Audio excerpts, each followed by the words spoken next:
There is a tradition in the Talmud that the unresolved questions referred to as Taiku, Tishbi Yataris Kushiot Vibayot, or Tishbi Yataris Kushis Vibayos, depending on your pronunciation, that Tishbi, the Tishbite, meaning Elijah, at the time that he comes to herald the coming of Messiah, will answer all of the unresolved questions that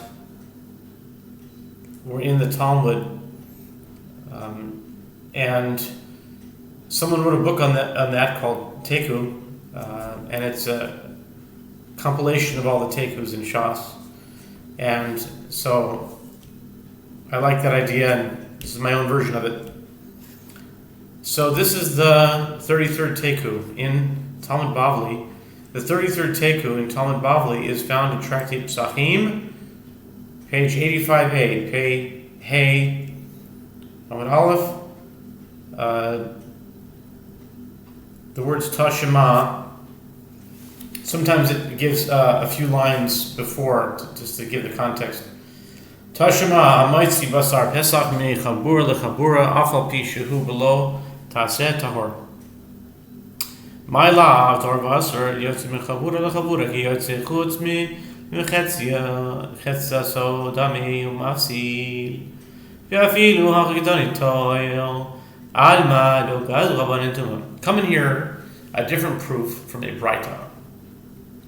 If one removes the meat of a paschal lamb from the location of one group to the location of another group, although he violates a prohibition, as the Torah prohibits removing the paschal lamb from the location of the group that registered for it, the paschal lamb remains pure.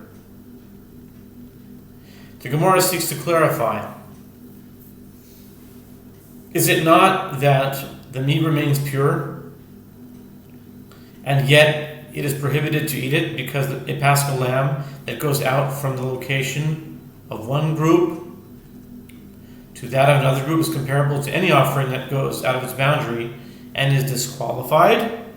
And even so, it is teaching that the meat remains pure. Apparently, based on this, it seems that the sages did not decree ritual impurity on meat that goes out of the location of its group. Lo tar umutar yotzi mechavur lechavur lav. The Gemara says, no, the Braita should be understood as teaching that the meat is pure and permitted to be eaten because meat that goes from the location of one group to the location of another group is not comparable to sacrificial meat that goes out of its boundary and it is not disqualified.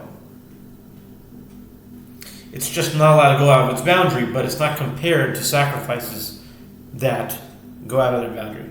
The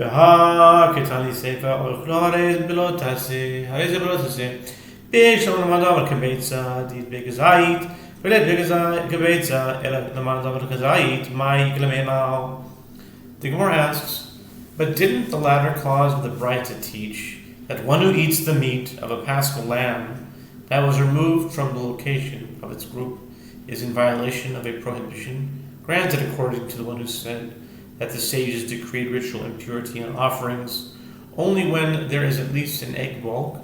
The case in this Braita may be one in which there is an olive bulk, which is the minimal measure one must eat to violate the prohibition, and there is not an egg bulk, which is the minimal measure necessary for the rabbinic decree of ritual impurity to take effect.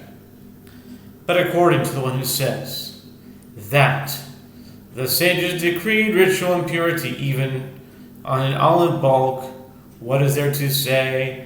Ela yotze b'Pesach lo miboelan telo gazu rabanan tuma my time of b'nei chabura zrizin hein umizar ziribe ela ki mibaye. Rather, the previous answers may be withdrawn in favor of the following. With regard to meat that goes out of its location, that is from the paschal lamb, it is not necessary for us to say that the sages did not decree ritual impurity on it because it is obvious.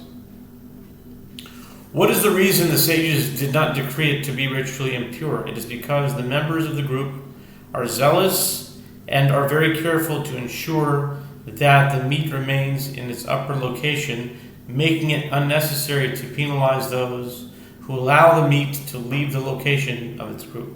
Rather, when this question was asked, it was with regard to other sacrificial meat that has gone out of its boundary.